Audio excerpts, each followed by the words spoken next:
Hola a todos, ¿cómo están? Espero que bien.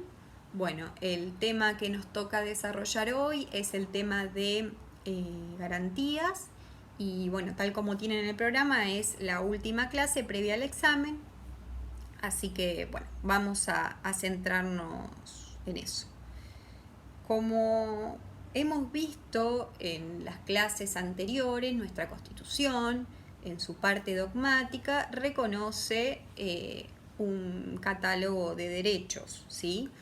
Que se vio ampliado con la reforma de 1994. Ahora bien, si el objetivo de una Constitución al momento de consagrar derechos es tutelar al individuo de posibles invasiones a la esfera de su libertad, es decir, garantizar este principio de autonomía individual sobre el que se edifica, digamos, eh, todo el catálogo de derechos que nuestra Constitución consagra y sobre el que ha dado uno de los que ha dado fundamento a la existencia de las democracias constitucionales, necesariamente tenemos que contar con ciertas herramientas que nos permita que frente a estos eventuales avasallamientos a nuestra libertad, ¿sí? Nos den la posibilidad de acudir ante el órgano al que la Constitución le da el rol de ser el de resolver en los diferentes conflictos que pueda suscitarse, o básicamente el guardián de nuestros derechos, es decir, el Poder Judicial, eh, para acudir frente a este órgano a fin de solicitarle, ¿sí?, la efectiva vigencia de esos derechos, a fin de ir a solicitarle la tutela de nuestra libertad. De lo contrario, podemos decir que los derechos serían meros triunfos de papel, sin carentes de vigencia material, digamos. Bueno, estos remedios a los que hago referencia y que son consustanciales, digamos, a la existencia de derechos, es a los que conocemos con el nombre de garantías. A su vez, por supuesto que estos remedios necesariamente deben tener ciertos caracteres, ¿sí? Deben ser lo suficientemente eficaces para que nos permitan, digamos, conseguir este fin que estamos buscando al momento de interponer esta acción, digamos, al momento de utilizarlo, que básicamente es la tutela que se persigue con la interposición de estas acciones. Bueno, sin embargo, más allá de que la existencia de garantías sea consustanciales al reconocimiento de derechos, si bien nuestra Constitución en 1853 ya tenía un catálogo de derechos, a diferencia de lo que sucedía con otras constituciones, como vimos, no tenía ninguna cláusula que específicamente regulara alguna de estas garantías. Entonces, frente a esta ausencia, vino el legislador ordinario, digamos, a rellenar un poco ese hueco que la Constitución había dejado, y ya en la ley 48 vino a introducir una de las garantías, que es la acción de habeas corpus, ¿sí? Es una acción que se legisló básicamente para tutelar la libertad personal. El artículo 20 de la ley 48 establecía que cuando un individuo se halle detenido, preso por una autoridad nacional o a disposición de una autoridad nacional, o bien por una orden emitida por una autoridad nacional, la Corte Suprema o bien los jueces de distrito, ¿sí?, podrían, a instancias del preso, sus familiares, sus amigos, interponer esta acción con el fin de averiguar las razones de esta detención. Y en el caso de que la detención haya sido ordenada por una autoridad o persona que no estuviera facultada por ley para hacerlo, el juez debía ordenar inmediatamente la libertad del detenido, ¿sí? Entonces, de algún modo, vendría a ser el remedio que viene a ser efectivo, digamos, una parte de la garantía macro que está establecida en el artículo 18 de nuestra Constitución Nacional, que es el derecho al debido proceso, digamos, en donde se establece específicamente que nadie podrá ser arrestado sino en virtud de orden escrita de autoridad competente. Y a su vez, bueno, establece que es inviolable la defensa en juicio de la persona y de los derechos. Con lo cual, como ven, a partir de esa macro garantía es de donde se van a desprender y donde van de donde van a obtener su razón de ser el resto de las garantías, ¿sí? Bien, en 1984, finalmente se sanciona, o sea, se sanciona una nueva ley de habeas corpus a fin de reglamentar el procedimiento, con el objeto, digamos, de hacer esta garantía un poco más eficaz de lo que había sido hasta entonces. Pero que, bueno, de algún modo lo que viene a hacer la ley es consagrar lo que la doctrina y la jurisprudencia ya había desarrollado. Al examinar la experiencia histórica, se había hecho evidente que los peligros mayores para la libertad personal se habían dado en los periodos de vigencia de estado de sitio, tan recurrentes durante el siglo XX en la historia argentina.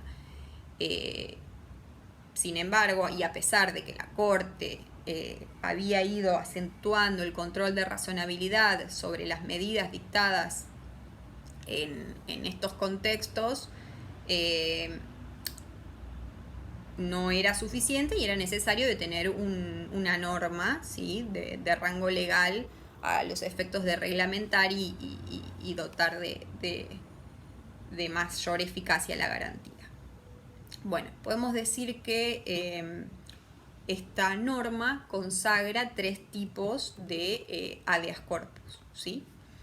El habeas corpus clásico, que es el que protege a las personas frente a las detenciones o arrestos ilegales, es decir, con falta de causa legítima o razonable, básicamente que la persona no haya sido detenida sin orden escrita de autoridad competente, es decir, la orden no está dispuesta por autoridad pública o bien no es competente, y en caso de que la privación sea realizada por un privado, ya bueno, no sería la acción de habeas corpus no sería la herramienta adecuada, sino que ya hay que acudir a las disposiciones del Código Penal, ¿sí?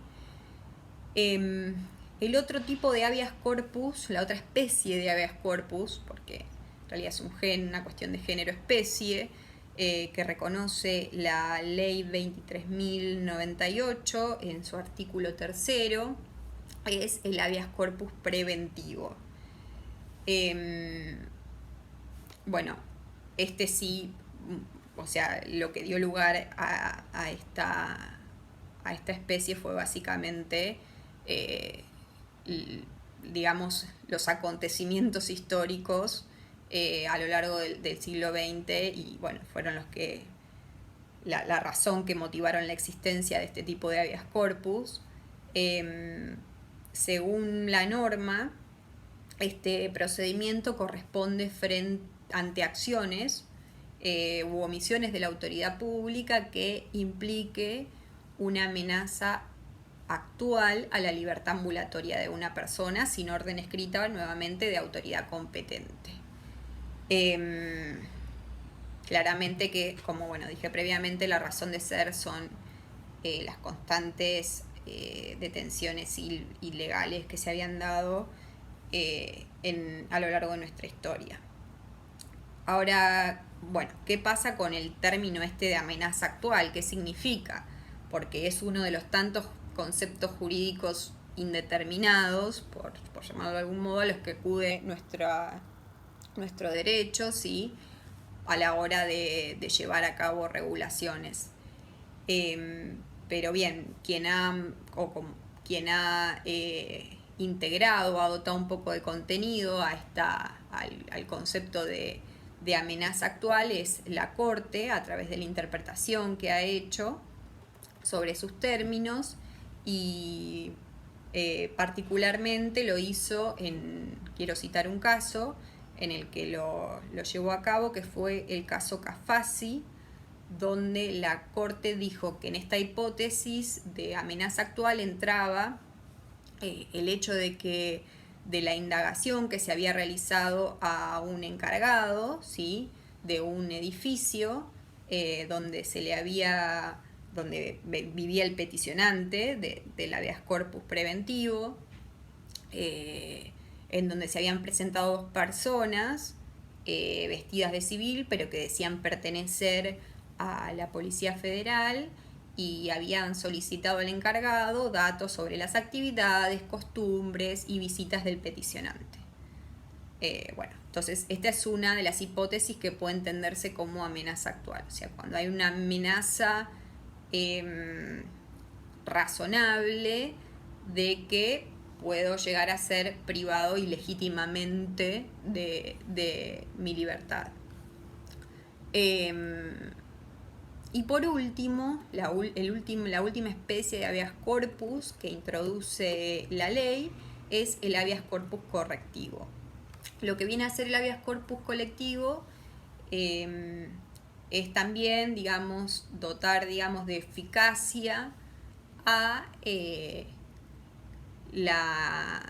derecho que establece el artículo 18 de nuestra Constitución, en la parte donde establece que las cárceles de la nación serán sanas y limpias para seguridad y no para castigo, ¿sí? Más allá de la discusión que puede darse acerca de si esta garantía procede frente a aquellos detenidos que están sujetos a proceso, es decir, los detenidos pero que están procesados sin condena firme, o aquellos que ya tienen condena firme. No hay una distinción clara, pero la realidad es que la ley dispuso que la procedencia de la acción para los casos de agravamiento ilegítimo de las formas y las condiciones de detención. Posteriormente, este criterio también fue recogido en el artículo 43 de nuestra Constitución Nacional, que vamos a ver en breve, que es el que consagra otra de las garantías. A su vez, el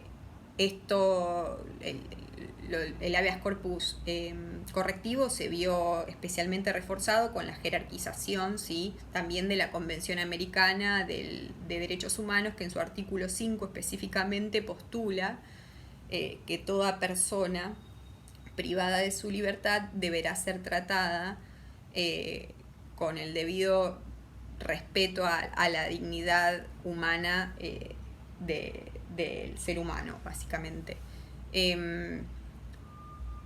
Para ilustrar de algún modo y que puedan comprender cómo se ha utilizado esta garantía en esta especie correctiva, voy a citar dos ejemplos, ¿sí? Uno de ellos es la causa Mignone, que en realidad, bueno, no fue un habeas corpus correctivo, en realidad la acción fue interpuesta como amparo, pero bueno, la Corte la recondujo y terminó diciendo que era un habeas corpus correctivo, pero bueno, la cuestión era que se trataba de detenidos no condenados y se había interpuesto con el propósito de que se les reconociera el derecho a votar, ¿sí? Bien, y otra de las acciones que me gustaría compartir otro de los casos que me gustaría compartir con ustedes fue el caso Unidad Penal Séptima Los Hornos, ¿sí? En donde la garantía fue interpuesta con el objeto de tutelar el derecho a la salud y particularmente también de la dignidad humana por las condiciones de detención en las que estaban algunas mujeres enfermas de HIV. Bien, entonces básicamente una de estas de las garantías que está consagrada en la ley es el derecho, es la acción de habeas corpus, que tiene 3 especies: el habeas corpus clásico, el preventivo y el reparador. Ahora bien, tenemos otra garantía que es la acción de amparo, ¿sí? ¿Qué problemas teníamos o se nos presentaba al tener solo legislado la acción de habeas corpus? Dijimos que la Constitución de 1853 contemplaba derechos, pero no así remedios específicos. Que la ley 48 de algún modo vino a subsanar esa deficiencia y consagró el habeas corpus. Y que bueno, que posteriormente esta ley este artículo fue derogado por la nueva ley de habeas corpus. El problema que se presentaba era que esta herramienta, como dije previamente, tiene como objeto titular la libertad personal de las personas, ¿sí? Entonces, ¿qué pasaba? Muchas personas interponían esta acción con el objeto de tutelar derechos distintos a la libertad personal.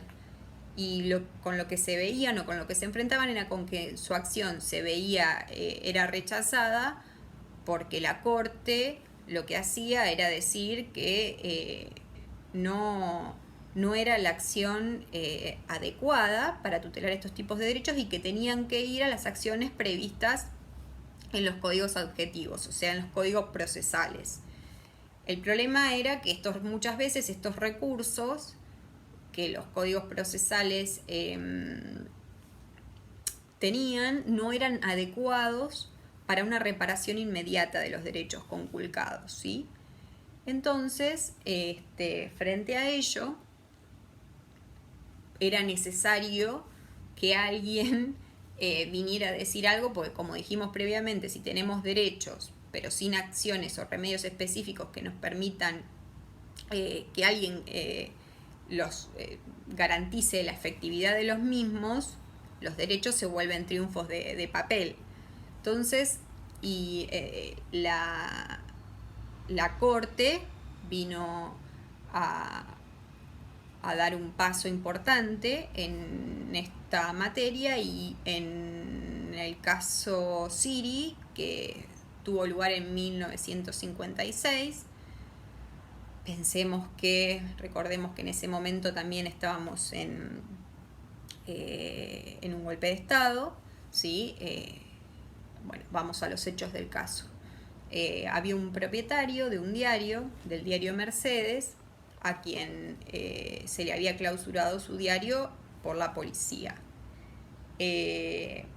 No había constancia de quién había ordenado la clausura, ni tampoco los motivos por los cuales se había ordenado la clausura de su diario.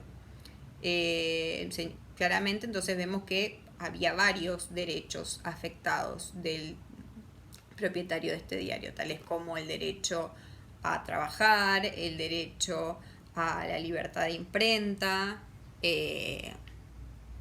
había también, ¿no?, una lesión a la libertad de expresión.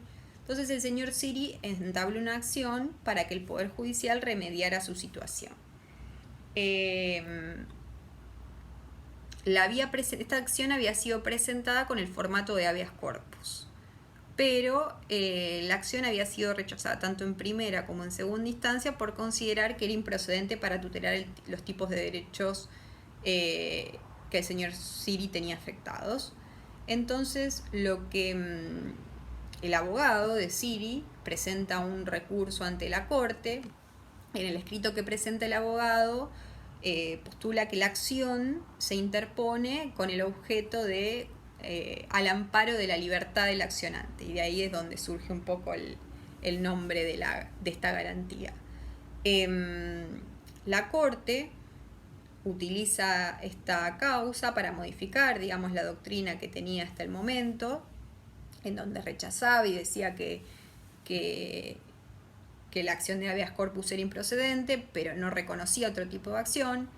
Y acá lo que dice, básicamente, es que basta una comprobación inmediata de la vulneración de un derecho para el restablecimiento del derecho del afectado, sin alegar la ausencia de una norma que regule o reglamente una acción. Porque esta garantía, digamos, la posibilidad de tener un remedio que me permita acudir al Poder Judicial para que tutele mis derechos, surge de la misma Constitución, del mismo texto constitucional. Entonces, básicamente lo que viene a hacer la Corte a partir de este caso es reconocer la existencia de una acción autónoma para proteger a los particulares frente a las acciones de las autoridades públicas que lesionen sus derechos constitucionales. Pero bueno, como vemos, lo que la Corte viene a reconocer es una acción frente a las acciones de autoridades públicas. ¿Qué pasa? En 1958, el señor Cot, que era el dueño de una fábrica textil, veía imposibilitada su derecho a trabajar, ejercer industria lícita, su derecho a la propiedad, porque su fábrica estaba tomada por los trabajadores por un conflicto laboral que se había suscitado entre ellos. Entonces, con fundamento en el reconocimiento previo que la Corte había hecho en el caso Siri, interpuso una acción de amparo. Imagínense que tal vez, el fundamento es una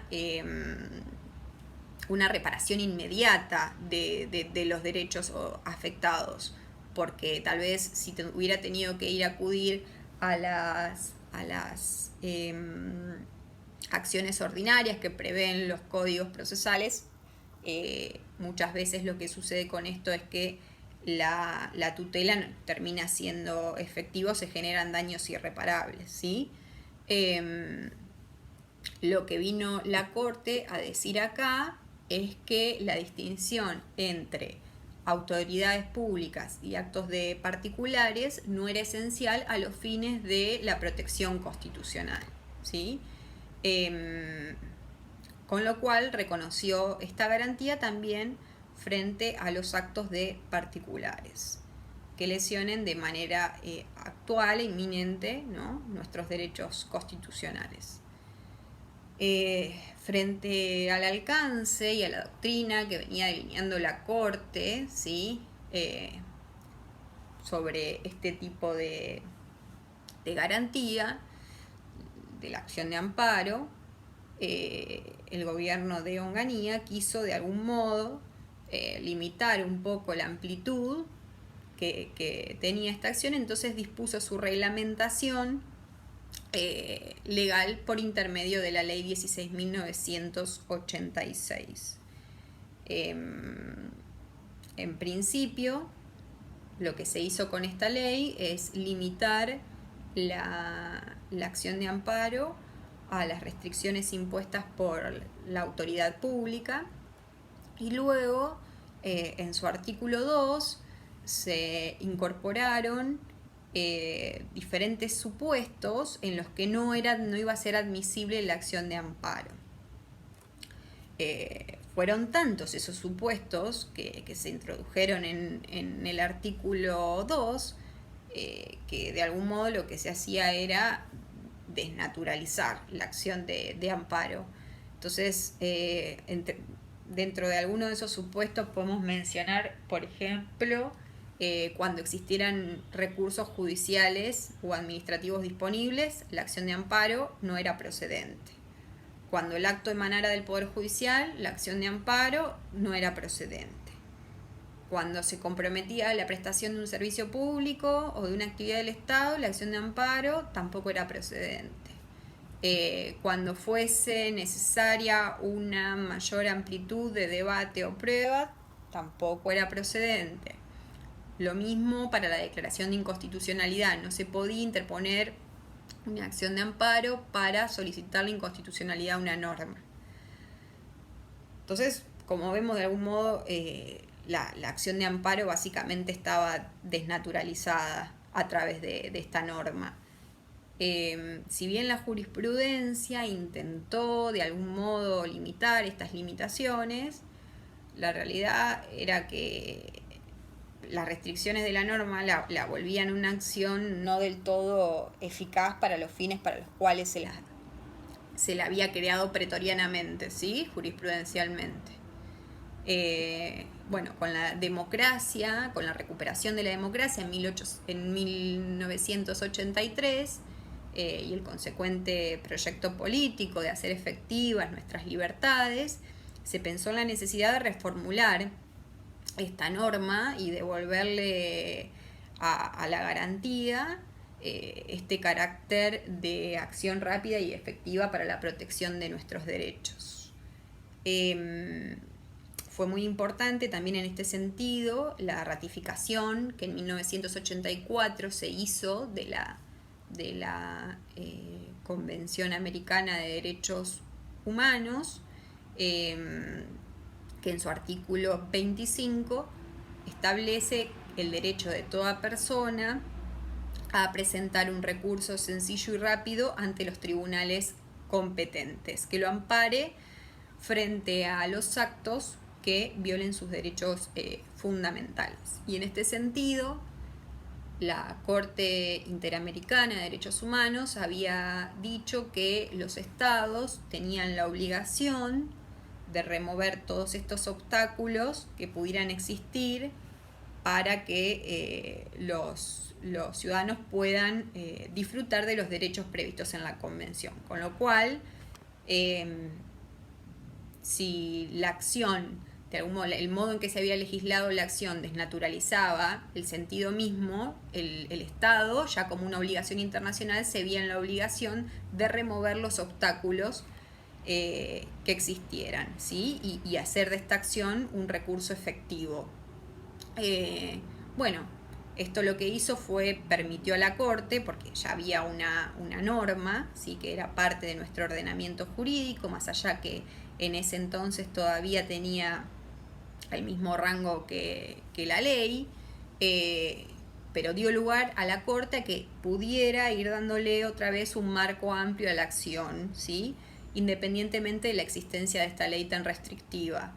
Entonces, así a través de diferentes causas fue, digamos, de algún modo anulando todas estas limitaciones que había impuesto la norma en su artículo 2. Y así, por ejemplo, en una causa, Arenson dijo que no había obligación de agotar instancias administrativas si no había un recurso eficaz, digamos, para hacerlo. Es decir, cuando el procedimiento administrativo se vuelve, termina siendo la causa, digamos, de la vulneración de los derechos, ¿sí? O no permite una rápida y efectiva restitución de los derechos afectados, o cuando también otra de las ampliaciones que vino a hacer la Corte fue decir que cuando los remedios ordinarios de algún modo provocan un daño grave e irreparable por el tiempo que duran en general estos procedimientos ordinarios, tampoco era necesario, digamos, acudir a otro remedio, sino que la acción de amparo iba a ser procedente. a su vez, en el fallo Peralta, un fallo que fue muy cuestionado porque admitió la constitucionalidad de los decretos de necesidad y urgencia cuando todavía no estaban incorporados en nuestra Constitución, nacional, pero lo que tuvo, digamos, de positivo este fallo fue lo de reconocer la posibilidad de que el Poder Judicial pudiera declarar la inconstitucionalidad de una norma a través de la acción de amparo. Pero bueno, como les dije previamente, teníamos un problema, teníamos una norma que todavía estaba vigente, que era muy restrictiva, y era la Corte la que iba a través de la jurisprudencia, digamos, limitando esas restricciones que la norma había puesto. Y frente a esto había un problema porque, la Corte también estaba desnaturalizando de algún modo una ley que sí era claramente inconstitucional, podemos llegar a decir, pero bueno, el hecho es que por el otro lado también teníamos la Convención Americana y su artículo 25, pero la ley y la Convención en ese entonces todavía tenían la misma jerarquía. ¿Qué pasó? Bueno, esta discusión quedó saldada con el pronunciamiento de la Corte en el año 92, en el fallo Kmejian contra Sofovich, donde, bueno, la Corte finalmente dijo que los tratados tenían jerarquía superior a las leyes y, bueno, y ya la cuestión quedó saldada porque ahí el artículo de la Convención Americana, digamos, tenía de algún modo gozaba de mayor jerarquía normativa que esta norma. Y bueno, de algún modo podemos decir que este desarrollo jurisprudencial y la jerarquía dotada a los tratados volvieron obsoleta la regulación de amparo y era necesaria una nueva regulación. Entonces, esto se planteó, obviamente, entre los convencionales constituyentes en 1994 y decidieron darle a la garantía del amparo un estatus constitucional que finalmente esta garantía fue introducida en el artículo 43 de nuestra Constitución Nacional.